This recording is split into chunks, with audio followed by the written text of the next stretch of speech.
নমস্কার, সবাই ভালো আছেন তো? ভালো থাকবেন। শ্রীরামকৃষ্ণ। শ্রীমতীর প্রেমোন্মাদ, আবার ভক্তি উন্মাদ আছে। যেমন হনুমানের, সীতা আগুনে প্রবেশ করেছে দেখে রামকে মারতে যায়। আবার আছে জ্ঞানোন্মাদ।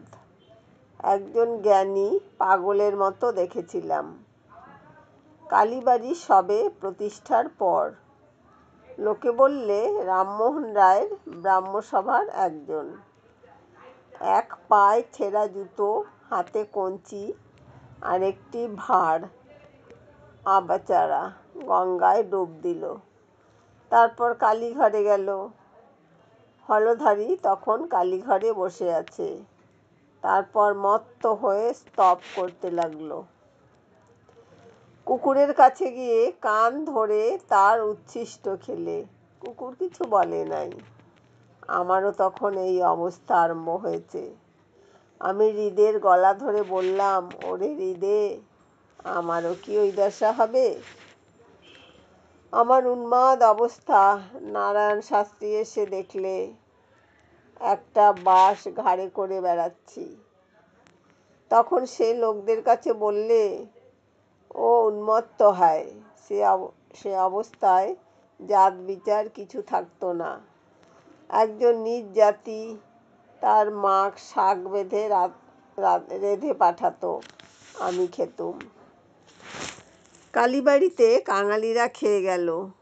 তাদের পাতা মাথায় আর মুখে ঠেকালুম। হলধারী তখন আমায় বললে, তুই করছিস কি? কাঙালিদের এঁটো খেলি, তোর ছেলেপিলের বিয়ে হবে কেমন করে? আমার তখন রাগ হলো। হলধারী আমার দাদা হয়, তাহলে কি হয়? তাকে বললাম, তবে রে শালা, তুমি না গীতা বেদান্ত পড়ো, তুমি না শিখাও ব্রহ্ম সত্য জগৎ মিথ্যা, আমার আবার ছেলেপুলে হবে তুমি ঠাউরেছ? তোর গীতা পাঠের মুখে আগুন। মাস্টারের প্রতি, দেখো, শুধু পড়াশোনাতে কিছু হয় না। বাজনার বল্লবে মুখস্থ বেশ বলতে পারে, হাতে আনা বড় শক্ত।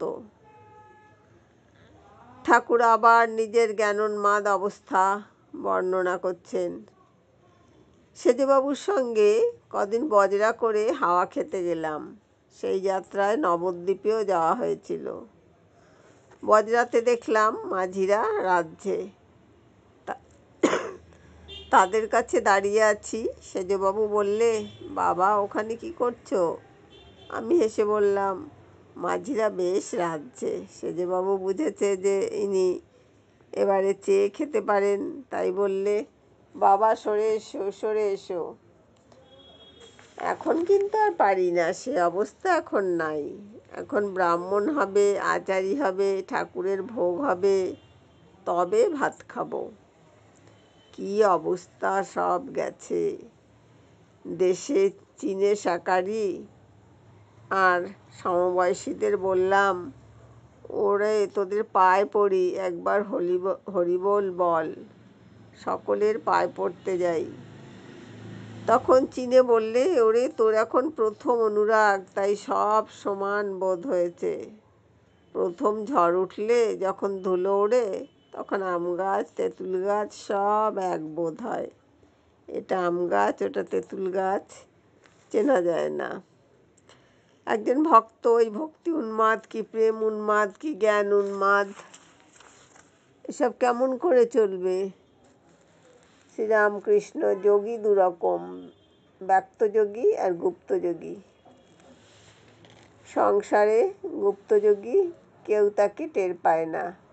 সংসারীর পক্ষে মনে ত্যাগ, বাইরে ত্যাগ নয়। রাম, আপনার ছেলে ভুলোনো কথা। সংসারে জ্ঞানী হতে পারে, বিজ্ঞানী হতে পারে না।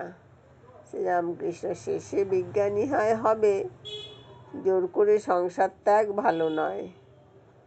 কেশব সেন বলতেন, ওর কাছে লোকে অত যায় কেন? একদিন কুটুস করে কামড়াবেন, তখন পালিয়ে আসবে কবে? শ্রীরামকৃষ্ণ। কুটুস করে কেন কামড়াবো?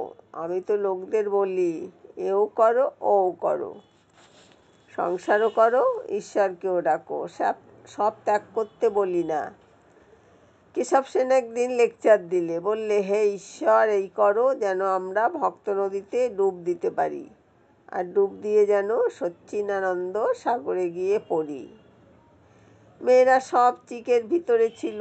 আমি কেশবকে বললাম, একেবারে সবাই ডুব দিলে কি হবে? তাহলে এদের দশা কি হবে, মানে ওই মেয়েদের? একবার আড়ায় উঠো, আবার ডুব দিও, আবার উঠো। কেশব আর সকলে হাসতে লাগলো। হাজরা বলে, তুমি রজগুণী লোক বড় ভালোবাসো, যাদের টাকা কড়ি মান সম্ভ্রম খুব আছে। তা যদি হলো, তবে হরিশ নোটে ওদের ভালোবাসি কেন, নরেন্দ্রকে কেন ভালোবাসি?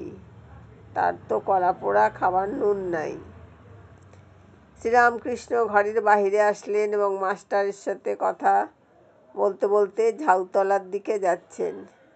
একটি ভক্ত গাড়ু ও গামছা লয়ে সঙ্গে সঙ্গে যাচ্ছেন। কলকাতায় আর চৈতন্যলীলা দেখতে যাবেন, সেই কথা হচ্ছে।